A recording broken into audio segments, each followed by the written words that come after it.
여왕 발키스의 나라 시바. 2700년 전 그 시바가 바로 예멘이다. 예멘의 수도 사나는 고대 아랍 도시들 중 가장 부유한 도시였다.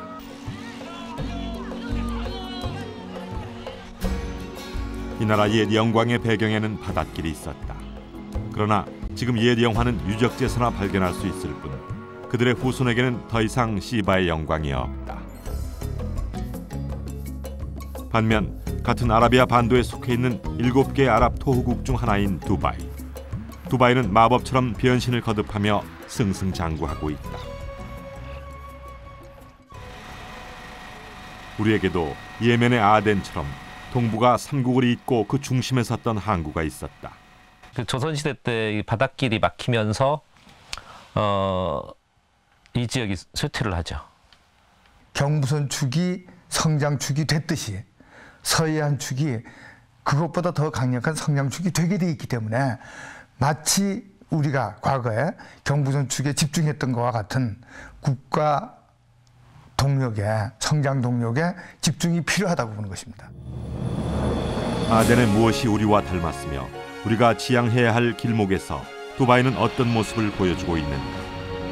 아덴에 비해 모든 면에서 열악한 조건을 가졌던 이 두바이를 변화시키고 있는 힘은 과연 무엇인가. 그것은 바로 길이었다.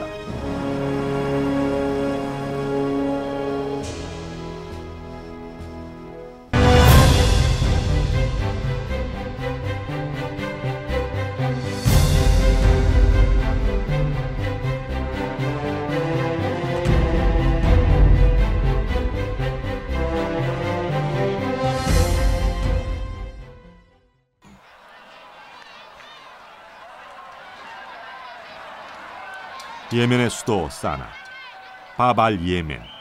이곳은 예멘의 문이라는 이름을 가진 고대 도시 사나의 유적지다.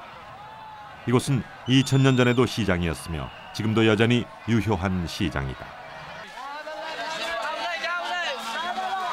예멘이 아랍 국가들 중 가장 강한 나라가 될 수 있었던 것은 유리한 길목을 지키면서 지중해 연안 국가들이 탐내는 물품들을 통제할 수 있었기 때문에 가능했다.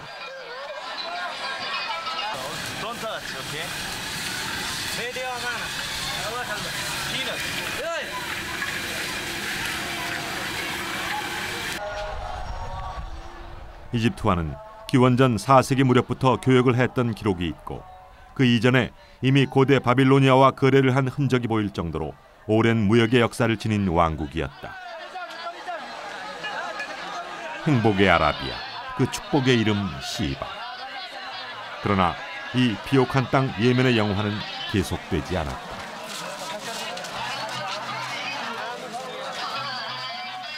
طبعا اليمن من المناطق أو الدول ذات التاريخ الطويل. فاليمن كانت منطقة لممالك يمنية قديمة ذكرت في التوراة ومنها مملكة سبأ. فهي منطقة حضارية أيضا في التاريخ الإسلامي. اليمن أيضا لها دور في نشر الإسلام وفي أيضا بناء الدولة الإسلامية.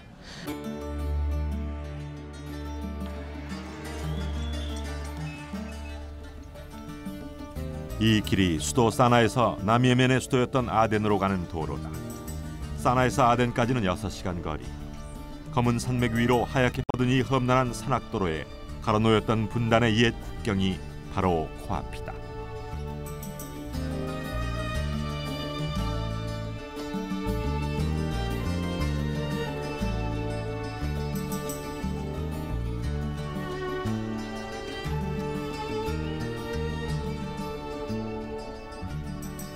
취재진은 북예멘과 남예멘의 국경 마을 카타바에서 아침을 맞았다.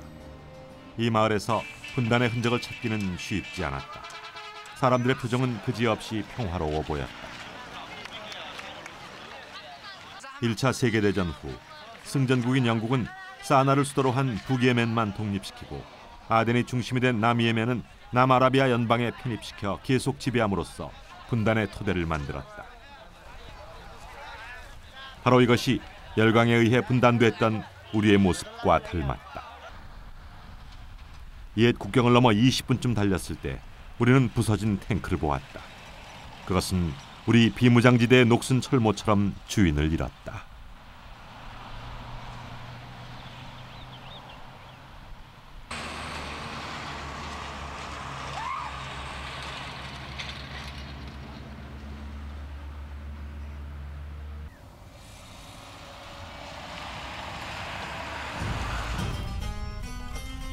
사나에서 꼬박 6시간을 달려 도착한 도시 아덴이다.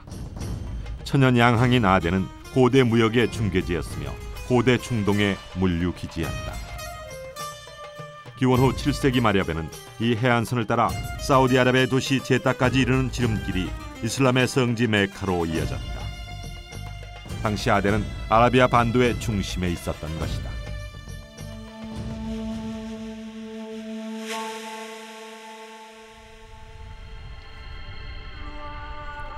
이 거대한 유적지는 나무 한 그루 없는 바위산을 타고 흐르는 빗물을 받아 저장하는 물탱크다. 이것이 바로 고대 무역항으로서 아덴항의 면모를 알려주는 유적지다.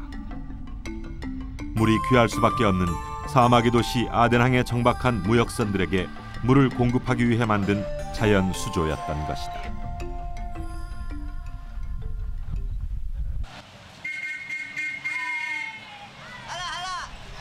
아덴항의 영화는 1869년 수에즈 운하가 열리면서 절정에 이른다.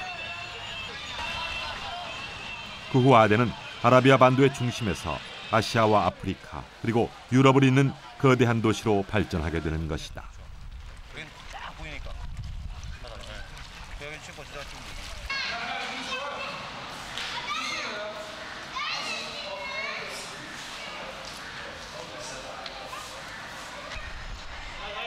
그러나 그 영화는 길지 않았다.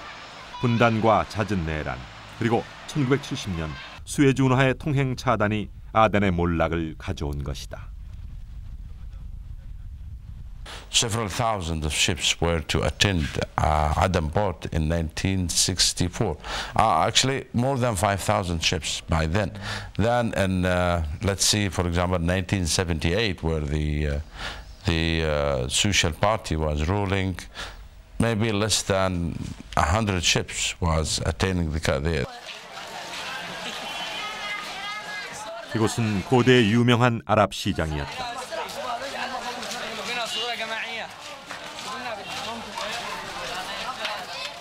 이곳에서 만들어졌던 향수와 향유는 당시 아라비아에서 가장 유명한 것이었다. 그러나 지금 이 아라비아의 명품과 아덴을 기억하는 사람은 거의 없다. 아덴항은 결국 2000년 역사의 뱃길, 바로 그 길을 잃어버린 것이다.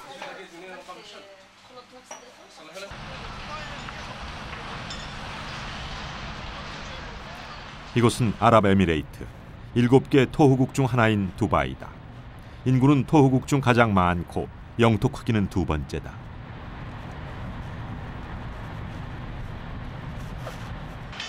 (1950년까지만) 해도 이곳은 인구 5,000명의 작은 어촌이었다.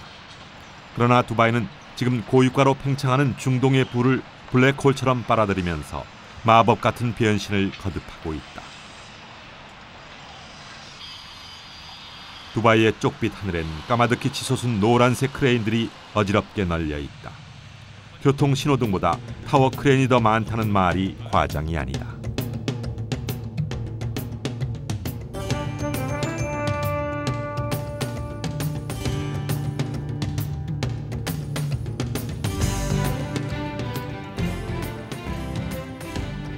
두바이의 변신을 가장 상징적으로 웅변하고 있는 것이 바로 이 두바이 타워다. 160층, 높이 800m의 세계에서 가장 높은 건물이다.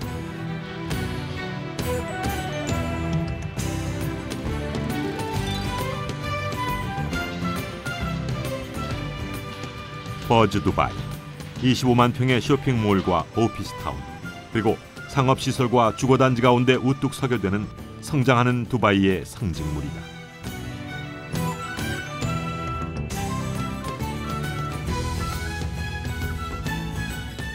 아라비아 해안가에 서 있는 이 호텔은 버즈 알 아랍이라는 어려운 이름 대신 통상 칠성 호텔로 불린다. 바다를 향해 힘차게 돛을 올리고 있는 모습. 옛 아라비아의 번영을 되찾고자 하는 두바이의 야심이 드러나 있다. 석양에 물든 금빛 해변, 한가로이 거니는 사람들, 겨울철 평균 기온 25도, 풍부한 일사량과 사막의 낭만이 있는 두바이는 유럽 사람들에게 이미 최고의 휴양지로 떠올랐다.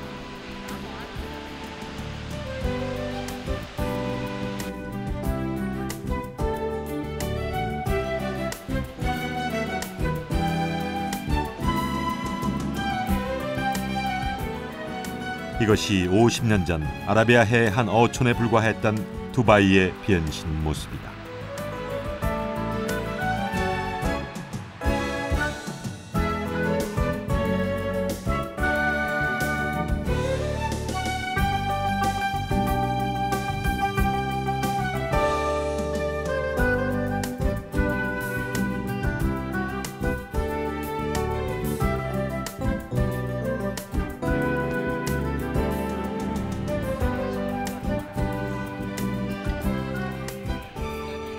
최근 두바이에는 수많은 외국 관광객들이 몰려들고 있다.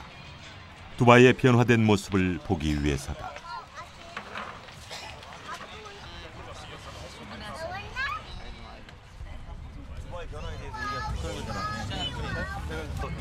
Your feeling? What's your feeling of Dubai? Our feeling of Yeah. Dubai, How do you it's express? great. It's crazy. It's very nice. It's very nice. Very nice.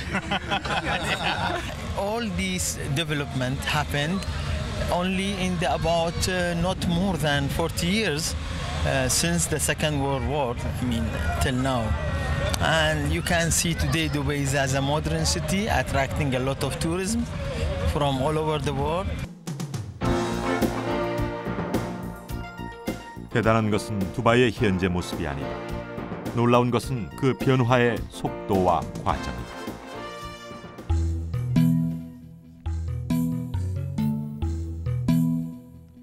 강처럼 보이는 이것은 강이 아니라 아라비아 해로부터 갈라져 들어온 좁은 만이다. 바로 이 좁은 만을 중심으로 두바이의 역사가 시작됐다. 이곳에 사람들이 모여 살기 시작한 것은 1799년, 200년이 조금 넘었다. 1970년대까지 이들은 대부분 어업에 종사했다.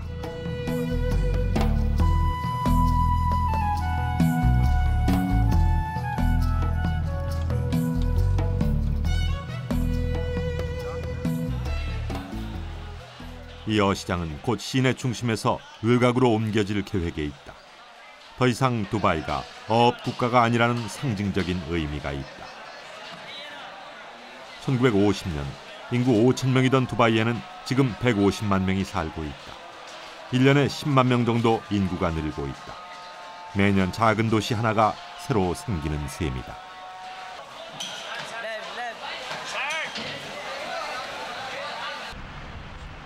이 급격한 변화의 배경에는 무엇이 있었을까?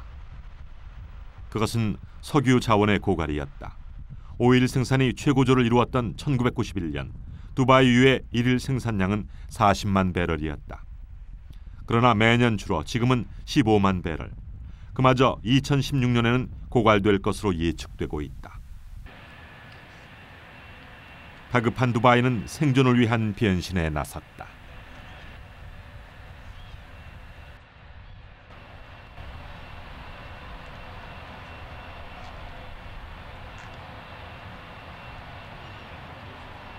The main reason behind that is we had a resource of oil, natural resource, which served us for some time, but now we know it is going away. So we are using these resources to rely on other resources, not the oil. 오일머니의 효과적 투자가 중동 경제 성장의 상징으로 불리는 오늘날의 두바이를 만들어낸 것이다. 두바이가 석유에만 매달리지 않는 경제 구조를 만들기 위해 가장 먼저 선점한 것이 바로 하늘길이었다.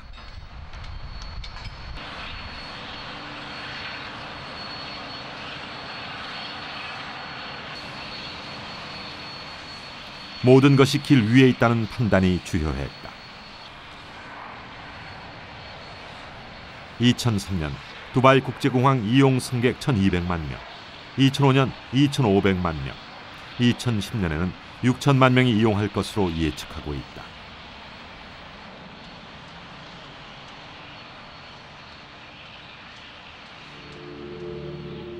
이것이 1960년대 세워진 두바이 국제공항의 짧은 역사이자 미래다.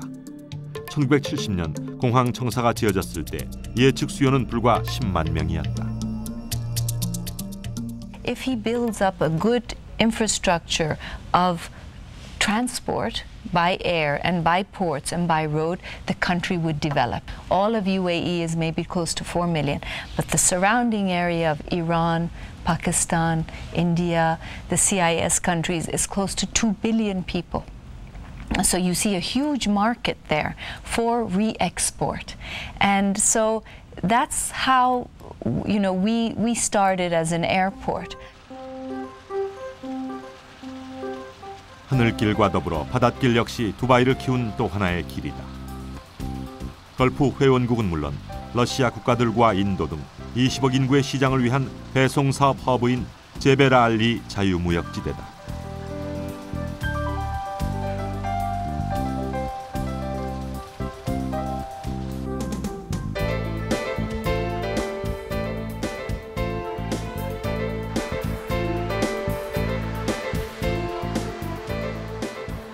이 자유무역지대에는 약 100개의 나라에서 5천여 개의 물류업체가 입주해 있다.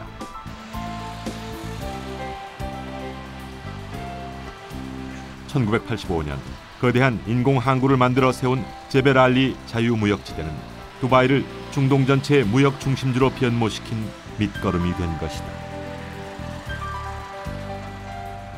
This huge even development provide more facilities for international companies, so they will have accommodation very close to them. The airport is here. The new airport actually is been. This will help to add value. So we expecting a lot of major growth will happen in the coming, I will say, 5 to 10 years in this area.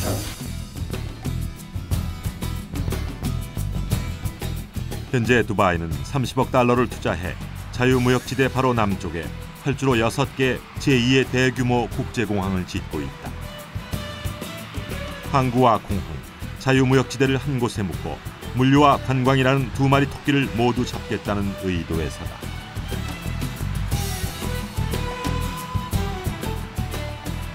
And you get this phenomena of Dubai becoming a destination is definitely because of the airport. If not, how could people get here? They're not going to come by ship. You know, the ship and the ports is mainly for cargo. And the phenomena of bringing people and all of these big developments like Nakheel, like Emaar, Dubai Land, all the hotels, etc., and now real estate projects is definitely because there's a good infrastructure of air travel.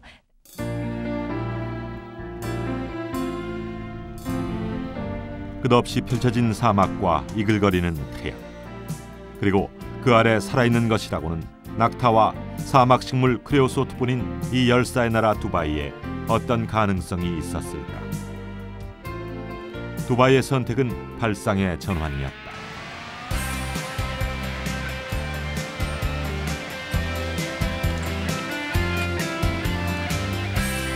바깥 기온이 섭씨 30-40도를 넘나드는 날씨에도 이곳 스키 두바이는 1년 내내 겨울이다. 지난해 말 문을 연 이곳은 축구장 크기의 3배로 동시에 1,500명이 이용할 수 있다. 바로 이것이 두바이 발상의 전환을 상징하는 대표적인 사업이다. 열사의 나라의 스키장을 건설한 상상력의 승리였다.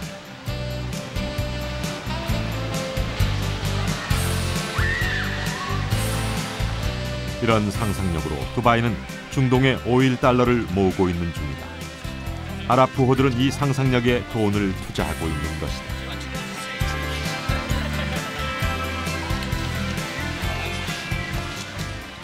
It's brilliant, yeah. It's just like real snow, real like really going skiing, yeah. It's good. You are in this resort. It's hot outside, but you can ski here inside. It's something. It's tremendous. This is the best show. I like it very much, really.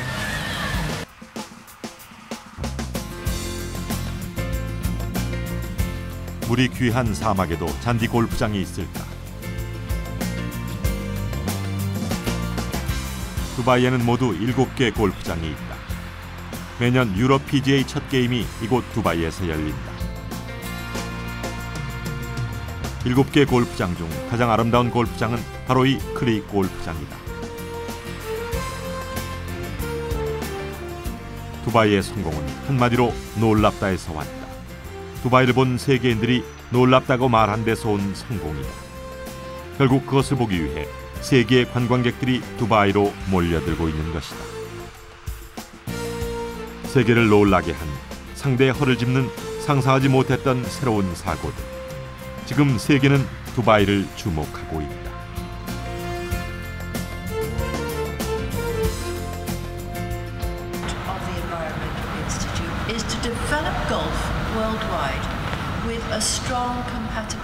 이 같은 상상력의 시험 무대가 또 있다.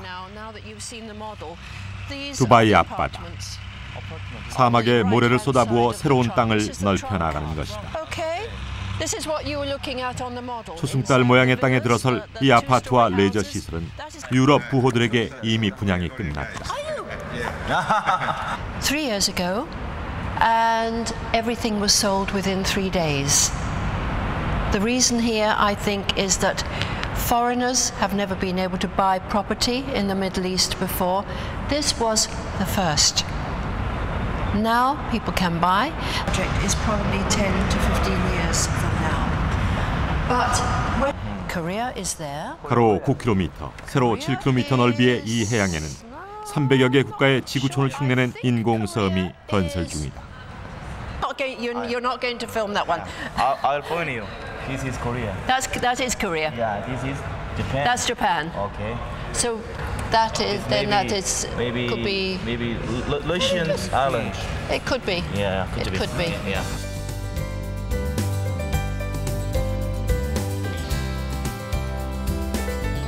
국가 이름을 딴 섬.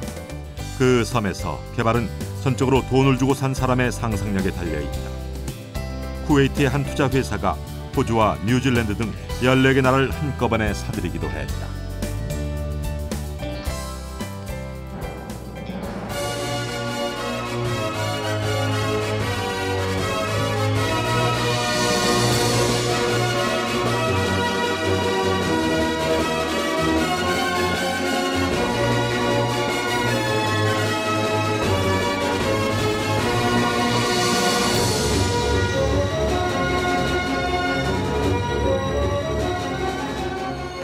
If you talk about success of tourism, last year we had 5.4 million hotel guests in Dubai, and the income of the GDP from tourism to our economy is about 18% last year, where the worldwide average about 6%. So this is, I think it's a huge success considering the tourism. 생각을 바꾸면 길이 보인다.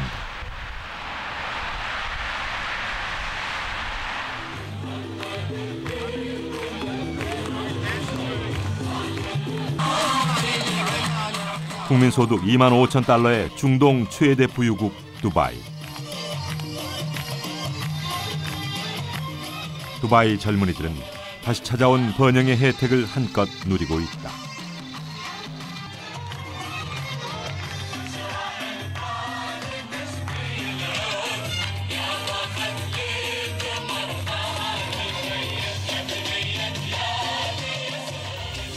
모든 면에서 아덴은 두바이에 비해 좋은 조건을 가졌다. 풍부한 강수량과 수에즈 운하와 연결되는 바닷길. 그러나 아덴은 그 기회를 살리지 못했고 두바이는 그 기회를 놓치지 않았다. 두바이의 발상전환 첫머리에는 바로 길이 놓여 있었다. 두바이는 길이야말로 모든 조건에 우선하는 발전의 동력이었음을 알았던 것이다.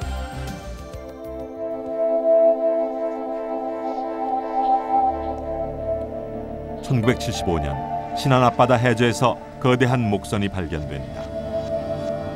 고대 한중일 항로와 해상무역의 비밀을 담고 있을 이 유물선은 모두 720개 조각으로 나뉘어 조심스럽게 인양된 뒤 30여 년의 복원 작업 끝에 지난 2004년 일반인에게 공개된다.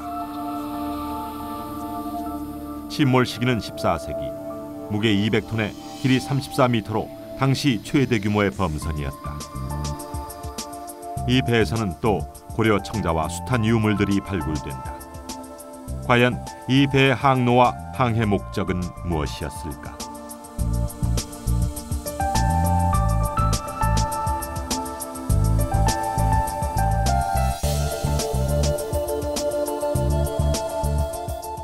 저희들이 발굴해 놓은 것만 해도 유물이 2만 점 이상입니다. 또 동전만 해도 8천만 개 이상이 실려 있었습니다. 그 규모로 봐서 배 한 척씩 다니는 게 아니고 아마도 여러 척이 선단을 이루어서 다녔던 그 증거라고 볼 수 있지 않을까 이렇게 생각을 해볼 수 있는 것이죠. 1323년 여름, 무역선 수십 척이 중국의 무역항 영파항에서 출항한다. 목적지는 일본의 교토.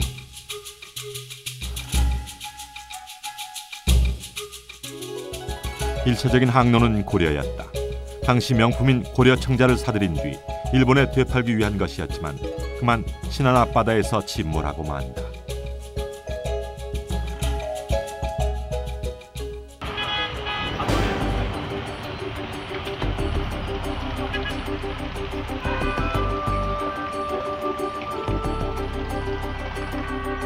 침몰한 보물선의 출발지였던 중국 절강성 영파항.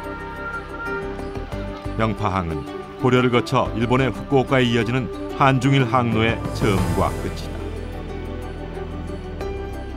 한때 명주로도 불리며 멀리 아라비아에까지 이어졌던 중국 해상 무역의 거점 항구다.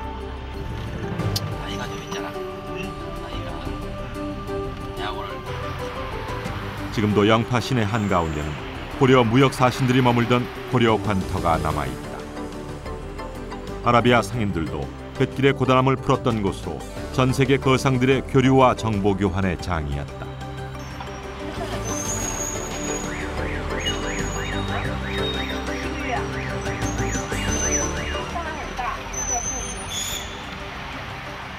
번섬이 아니고 번섬은 그 정야하고 심가문이 번섬이고 요거는 지난 96년 이곳에서 한국으로 향하는 뗏목이 출발한다. 600년 동안 잊혀진 한중일 바닷길을 추적하기 위해서였다.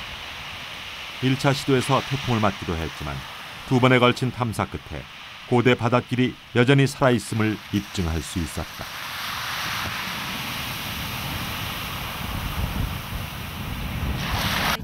아.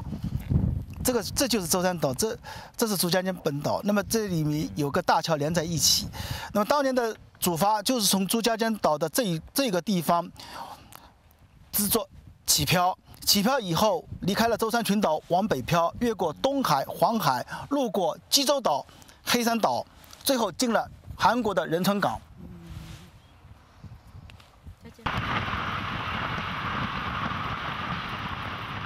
당시의 교역길을 따라가다 보면 신라인의 흔적을 발견할 수 있다.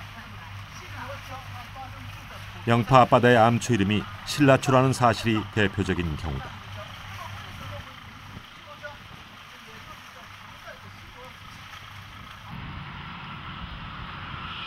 영파항을 빠져나오면 중국 동해안에서 좀처럼 찾아보기 힘든 다도해가 펼쳐진다.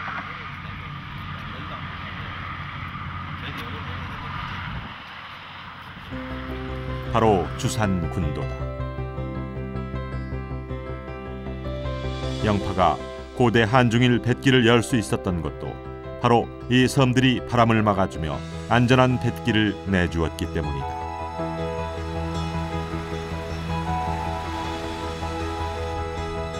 잔잔한 바다 영파란 이름도 바로 여기에서 나왔다.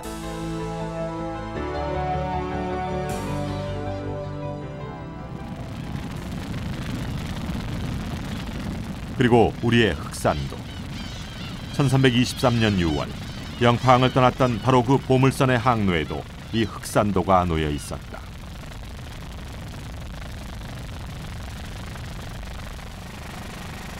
지금은 인구 5천의 서남 해안의 쓸쓸한 섬마을에 불과하지만 한때 거대한 국제 해양 무역 도시가 존재했다는 사실이 곳곳에서 확인되고 있다.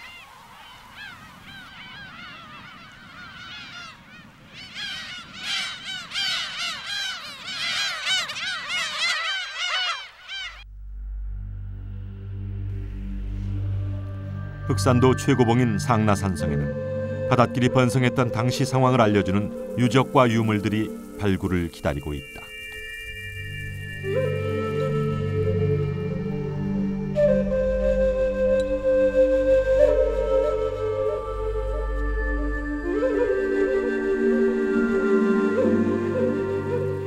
뱃사람들의 무사 항해를 기원했던 무심사는 터만 남아있을 뿐 아직 절의 규모나 창건 연대가 확인되지 않고 있다. 당시 이곳에 정박한 배들은 하루나 이틀 혹은 몇십일씩 머물렀다. 당연히 거대한 사찰과 도시가 형성됐을 것으로 추정된다. 무늬가 이렇게 물고기 뼈처럼 생긴 그런 문양인데 이걸 물고기 어자 뼈골자 써서 어골무늬 톡이라고. 그때 가장 대표적이고 전형적인 톡이에요. 그래서 규모를 알 수가 있어요.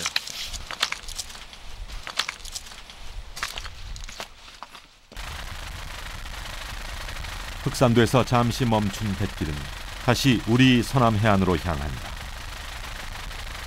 비금, 도초, 안좌, 팔금, 이른바 다이아몬드 모양을 한 섬들의 한가운데를 가르는 곳이다.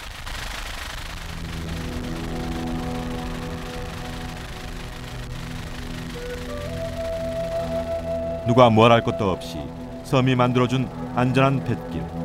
배를 타고 있어도 움직임을 느끼지 못할 정도로 고요한 호수와 같다.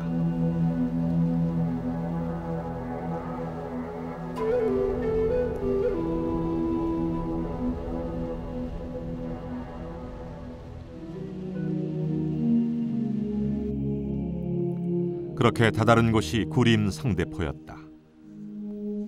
지금은 영산강 물길이 막히고 간척이 이루어지면서 바닷물이 닿지 않는다.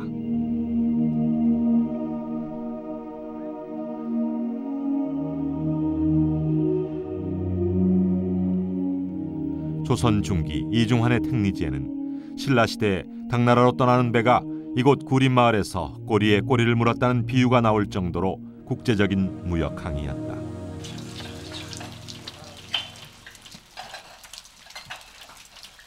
중국과 일본의 배가 쉼없이 오고 갔던 무역항 구림. 무엇이 동북아 삼국의 사람들의 마음을 흔들어 놓았을까? 구림의 가마에서 나오는 자기는 국제적으로 그 품질이 인정된 아주 우수한 상품이었다.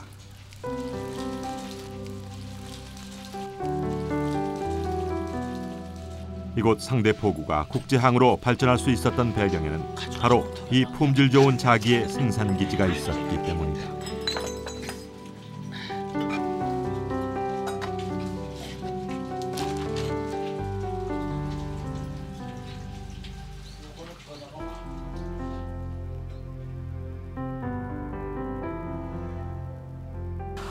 이 연안, 서해안, 남해안을 따라서 해저 유물이 무궁무진합니다. 주로 이제 도자기인데 무궁무진하게 나온다라고 하는 것은 뭐냐면은 서해안 바닷길하고 남해 바닷길 여기가 굉장히 빈번하게 그 왕래가 이루어졌던 하나의 길이었다는 것이죠. 그러나 우리의 바닷길, 도자기의 무역로는 동북아 삼국을 잇는 것에서 멈추지 않았다.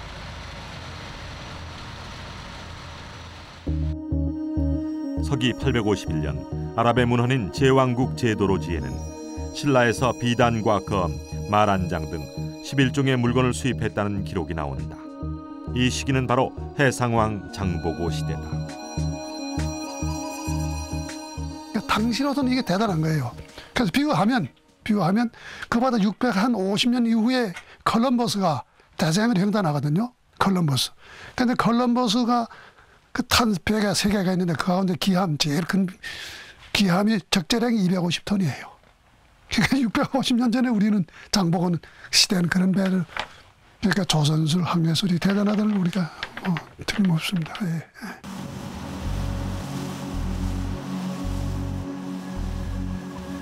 동북아 삼국을 아우르던 이 바닷길은 남중국과 동남아시아를 지나 멀리 인도양으로 뻗어나간다. 그리고 아라비아해를 거쳐 지중해와 유럽에 이른다. 이른바 해상 실크로드로 한반도가 그 출발점이자 종점이었음을 알 수 있다.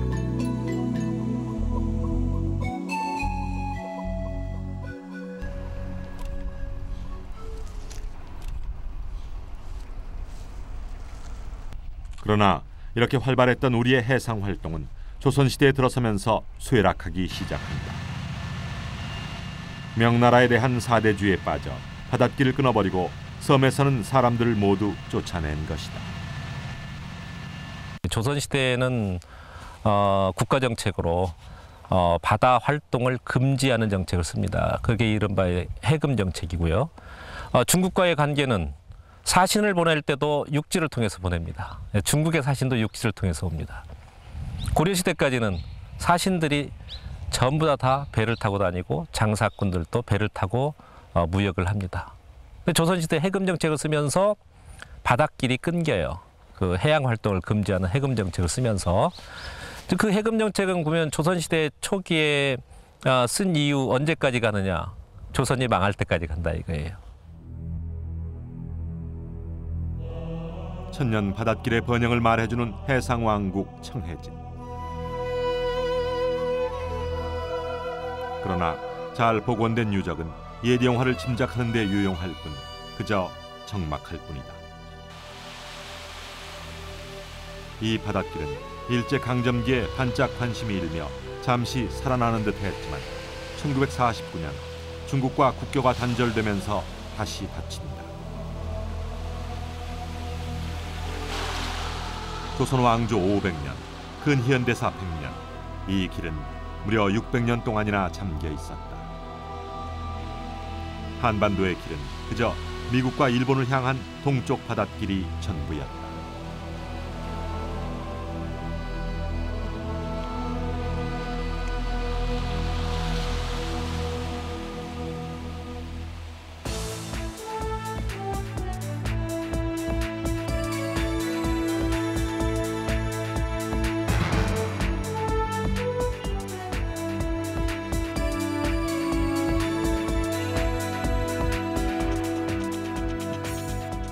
인구 1,700만 명의 도시 상해. 우리 한반도 서남해안 반대편 화동 지역의 핵심 도시다.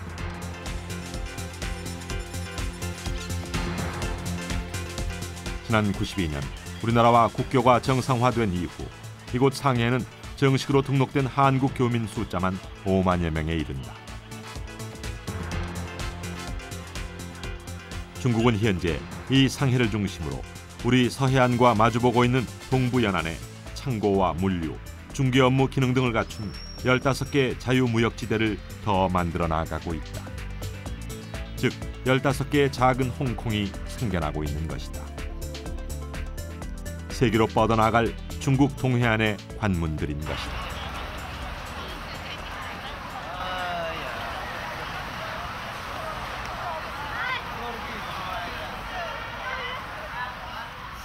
상해를 중심으로 한 화동 지역의 경제 인구는 모두 5억 명이다.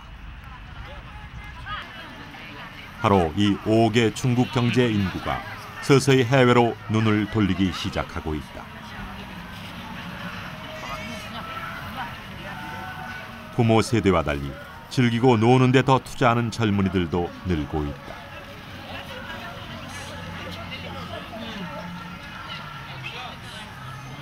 因为现在就是大家只是忙着工作或者学习嘛，所以如果有钱的话，大家肯定选择去放松自己的身心，然后去让自己有一点放松嘛，所以肯定是会去旅游的。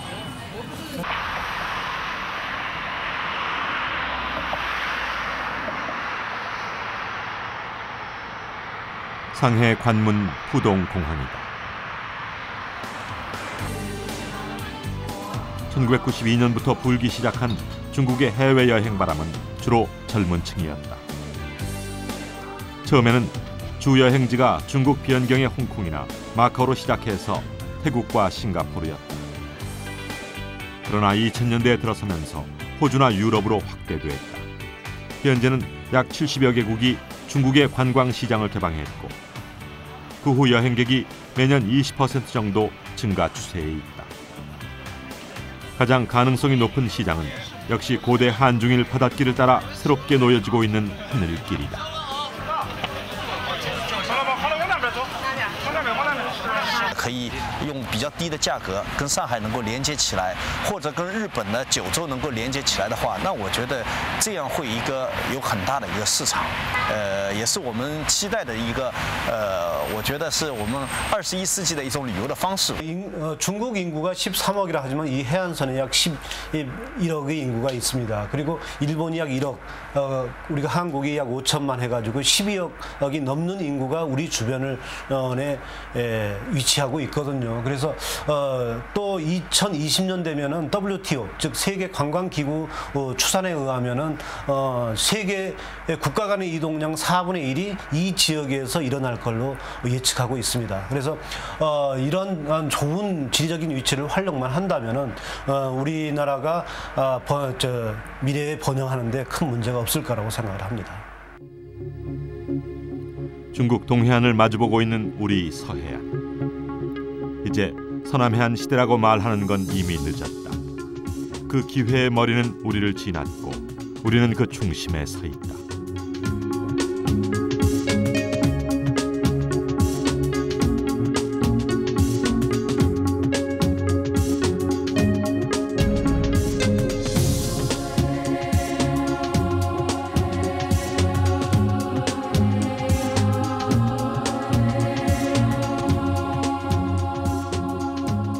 중국이 상해를 중심으로 한 동부 연안을 개발하는 동안 우리 역시 서해안 개발에 착수했다.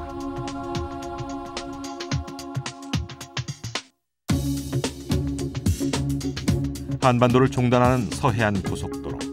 1991년 착공해서 2001년에 개통한 이 도로는 서해안 지역 개발의 필요성을 인식한 최초의 결과물이었다.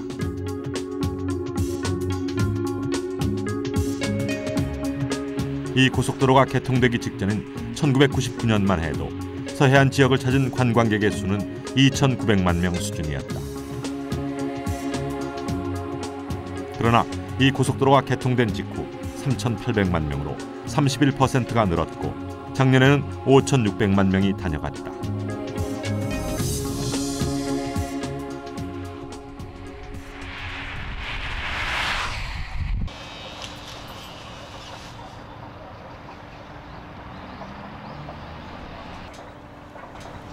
서해안 고속도로의 종점 목포 북항이다.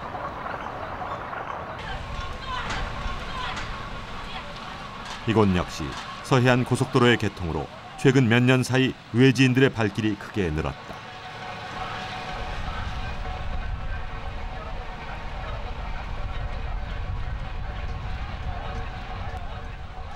작은 섬을 오가는 한적한 항구의 모습은 빠르게 바뀌어가고 있다. 한 번도 주목받지 못했던 우리 서남해 축에 큰 변화가 일고 있는 것이다.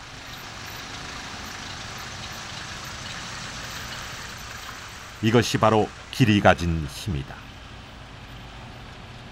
서남해안 축이 마주보고 있는 부분이 결국은 중국과 일본이 되겠죠. 중국만 하더라도 우리나라의 한 30배의 인구를 갖고 있고 현재 경제 성장이 대단히 빠르게 진행이 되고 있습니다.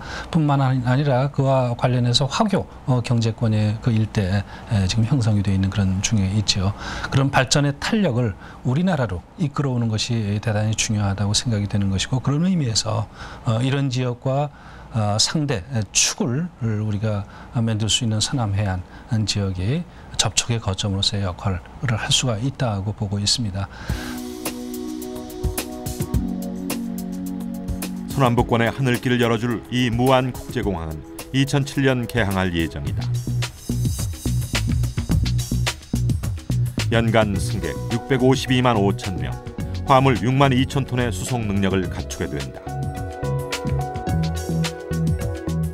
육로로는 서해안 고속도로와 목포 광주 간 고속도로, 그리고 호남선 고속철도와 연계되고 바닷길로는 목포 신항과 연계된다. 이 공항은 중국의 상해 그리고 일본의 후쿠오카와 30분 거리에 있다. 11억 인구의 환황해권 경제의 중심축을 형성할 무안국제공항.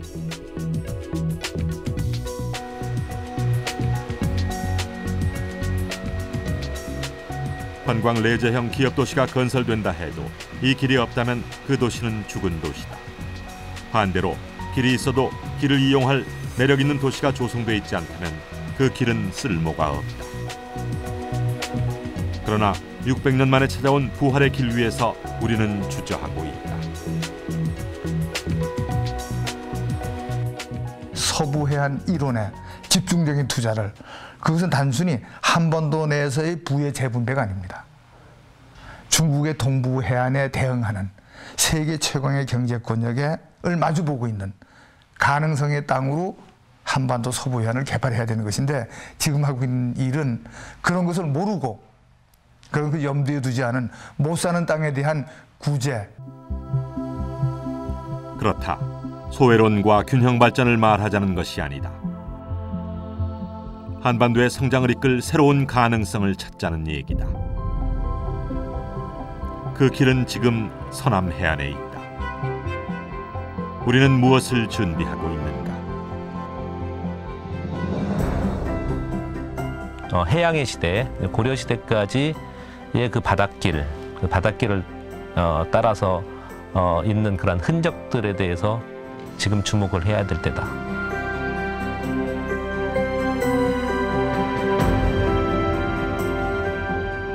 Thinking ahead, having a vision and saying, what can we bring? Nothing is impossible. And I think other countries can copy this. They can say, you know, if we have good ideas, we're innovative, we can build things to attract more people. And so I think you should definitely look into Dubai as a role model.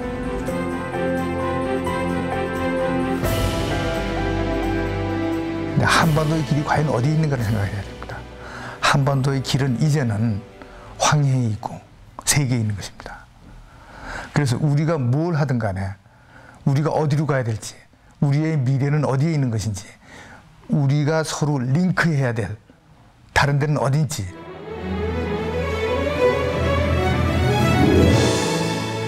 그곳은 어디인가? 우리 길이 가 닿아야 할 미래는 어디에 있는가?